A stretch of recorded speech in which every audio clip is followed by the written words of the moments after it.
Saya selalu katakan begini, kalaulah seandainya agama Kristen itu yang benar, dengan tokohnya adalah Yesus, kemudian umat Kristen masuk ke dalam sorga, insya Allah umat Islam juga akan ikut masuk ke dalam sorga. Kenapa? Karena kita beriman kepada Yesus. Tetapi kalau Islamlah yang benar,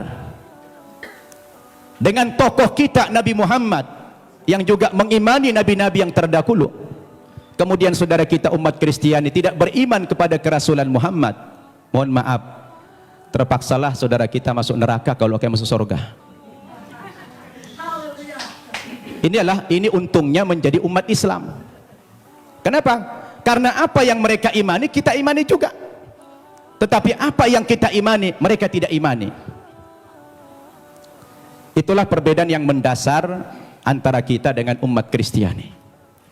Hanya persepsi tentang Nabi Isa, dia Tuhan atau Nabi. Berdasarkan ayat-ayat Alkitab yang sudah dipaparkan begitu banyak oleh Ustadz Insan Mokoginta tadi, ternyata ratusan ayat yang kontradiksi. Ada yang mengatakan Nabi Isa itu Tuhan, ada yang mengatakan dia Nabi. Oleh karena itu, saya ingin mengajak antum semua untuk merenung. Ketika kita berbicara Yesus itu Nabi atau Tuhan, apa yang menjadi parameter kita? Siapa yang paling punya otoritas membicarakan tokoh ini, Tuhan atau Nabi? Menurut hemat saya, yang paling punya otoritas bukan pribadi-pribadi, bukan manusia, bukan pendeta, bukan ustadz, tetapi yang paling punya otoritas membicarakan tokoh ini mestinya adalah sumber agama itu sendiri, yaitu Alkitab atau Al-Quran. Betul tidak? Harus sumber agamanya itu yang menjadi tolok ukur. Sekarang kita pertanyakan, dari dua kitab suci ini, Al-Quran maupun Alkitab, yang mana yang memenuhi kriteria sebagai sebuah kitab suci? Nah, ini perlu kita uji. Ini perlu kita uji. Kita capek bicara ngalur ngidul, mengangkat dalil-dalil. Kalau dalil itu tidak representatif, tidak rasional, saya pikir juga percuma. Sekarang kita harus bicara dari dua kitab suci ini. Kenapa dikatakan dia kitab suci? Coba Bapak Ibu saya tanya. Ada buku? Coba ada buku? Coba buku. Ya, itu aja, taruh, minjam dulu. Ya. Bapak Ibu saya tanya. Ini kata lainnya apa? Kitab suci. Oke. Ini apa namanya? Buku. Buku kan? Bapak Ibu saya tanya, ini sama ini bahan bakunya sama tidak? Sama-sama apa? Sama-sama kertas. Kenapa dalam penamaan jadi beda? Yang ini dikatakan kitab suci, yang ini dikatakan buku. Kenapa jadi beda namanya? Padahal bahan bakunya sama-sama kertas. Yang membedakan apanya? Ternyata yang membedakan kontennya, isinya. Dia dikatakan kitab suci karena memuat firman-firman Tuhan Zat yang Maha Suci. Kenapa dikatakan ini buku? Karena dia adalah buatan manusia dan manusia tidak ada yang suci. Betul tidak? Sekarang mari kita uji. Kalau kita sepakat apa yang membedakan buku dengan kitab suci adalah terletak pada kontennya. Kalau kitab suci itu adalah memuat firman-firman Tuhan. Ketika kita uji Bapak Ibu, 5 kriteria minimal kalau kita ingin menguji apakah kitab suci itu benar apa tidak.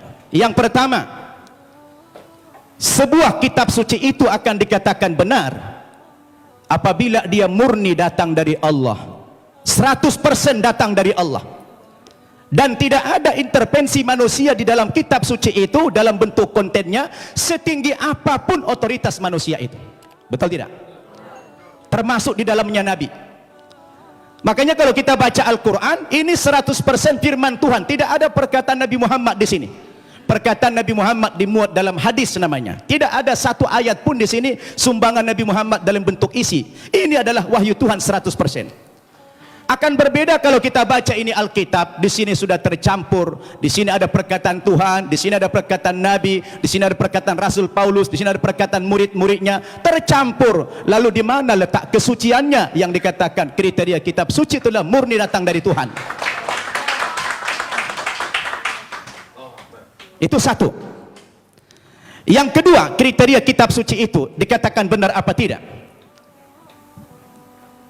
Apabila kitab suci itu ditulis pada zaman kitab suci itu datang, yang diterima oleh Nabi yang menerima kitab suci tersebut. Saya tanya, Al-Quran kapan ditulis? Ketika Nabi Muhammad masih hidup.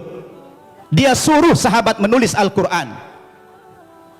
Karena dia tidak bisa membaca, tidak tahu menulis, dia minta bantuan sahabat, sahabat menulis. Dan dia hidup sezaman dengan Nabi. Begitu selesai ditulis oleh sahabat, dikonfirmasi tulisan dengan bacaan Nabi, sama apa tidak, di cross check supaya tidak terjadi manipulasi. Kenapa? Karena kitab suci itu jadi pedoman. Sekarang Alkitab kita tanya, kapan ditulis? Lalu siapa tokoh yang menerima Alkitab? Alkitab ditulis bukan pada zaman Nabi Isa masih hidup, tapi sudah sekian puluh tahun, bahkan sekian ratus tahun Yesus sudah tidak ada di dunia ini, baru ada pembukuan Alkitab. Terus bagaimana seorang penulis akan mengkonfirmasi kepada yang menerima wahyu itu? Maka kemungkinan terjadi manipulasi sangat mungkin. Sebab yang namanya wahyu itu haruslah dari Tuhan, tidak boleh dari rekayasa atau karangan manusia. Betul tidak? Dua itu kriteria, dan Alkitab gugur menurut hemat saya di situ. Yang ketiga, kriteria kebenaran sebuah kitab suci itu adalah seorang penulis wahyu secara moral haruslah orang yang jujur, terpercaya, bukan pendusta. Penulis Al-Quran adalah orang yang jujur. Sekarang penulis Alkitab, bagaimana Alkitab disandarkan kepada Yesus, disandarkan kepada Musa, disandarkan kepada Nabi yang lain, sementara sang penulis tidak pernah jumpa dengan yang menerima wahyu itu? Bagaimana ini? Maka gugurlah kesucian kitab tersebut. Kemudian yang keempat, kriteria kebenaran kitab suci itu adalah apabila isi kitab suci itu tidak kontradiksi, satu isi dia. Kalau sudah bertentangan satu ayat dengan ayat yang lain, lalu yang mana yang mau dipegang? Masa Tuhan menurunkan tuntunan pedoman hidup bagi manusia, tapi manusianya malah bingung. Yang ini mengatakan Yesus Tuhan, yang ini mengatakan Nabi. Loh, yang mana mau diikutin? Ternyata kalau kita baca Alkitab sendiri, tidak pernah kata-kata dari Yesus yang muncul pengakuan bahwa dia adalah Tuhan. Kalau kita baca dalam Injil Markus pasal 12 ayat 28 dan 29, ternyata Yesus sendiri mengatakan Tuhan itu adalah Allah yang Esa. Itu ada dalam Alkitab yang sudah dibaca oleh Pak Insan tadi. Lalu siapa yang mengatakan Yesus Tuhan? Itu Paulus ternyata. Yang mengatakan dia Tuhan itu Paulus, bukan Yesus. Semestinya Yesuslah yang lebih berhak mengatakan kalau dia Tuhan. Rupanya kita baca dalam Alkitab, saya tidak tahu Pak Tampu Bolon sudah baca belum itu. Ya, kalau kita baca dalam Alkitab, ternyata yang mengatakan dia Tuhan itu adalah Paulus. Dalilnya di mana? Dalam Kisah Para Rasul pasal 2 ayat 36. Ya, Kisah Para Rasul pasal 2 36. Apa kata Paulus? Jadi seluruh kaum Israel harus tahu dengan pasti bahwa Allah telah membuat Yesus yang kamu salibkan itu menjadi Tuhan dan Kristus. Coba. Ya, siapa yang mengatakan Yesus Tuhan? Paulus. Kemudian dalam kitab Filipi pasal 2 ayat 11. Dan segala lidah mengaku Yesus Kristus adalah Tuhan bagi kemuliaan Allah Bapa. Nah, dia yang mengatakan itu Paulus. Sekarang timbul pertanyaan, Paulus itu siapa? Paulus itu bukan muridnya Yesus, bukan sahabatnya Yesus, bukan pengikut Yesus, tapi Paulus itu adalah musuhnya Yesus. Nah, ini dia. Dan saya baca dalam Alkitab, ternyata aktor pendiri agama Kristen itu memang bukan Yesus. Yesus tidak pernah membawa agama Kristen. Yang mengatakan kata-kata Kristen itu adalah Paulus dalam Kisah Para Rasul pasal 11 ayat 25. Ketika dia mengajar di Antioquia lah pertama kali murid-murid itu dipanggil sebagai Kristen. Kristen artinya pengikut Kristus. Kristus artinya adalah juru selamat atau Al-Masih dalam Islam. Jadi Bapak Ibu yang saya muliakan, ini yang perlu kita jadikan sebagai alat ukur apakah yes Tuhan atau tidak. Kalau sudah kembali kepada Alkitab, saya pikir jelas semuanya. Maka kembali kepada kriteria yang tadi, apa kriteria kebenaran sebuah kitab suci?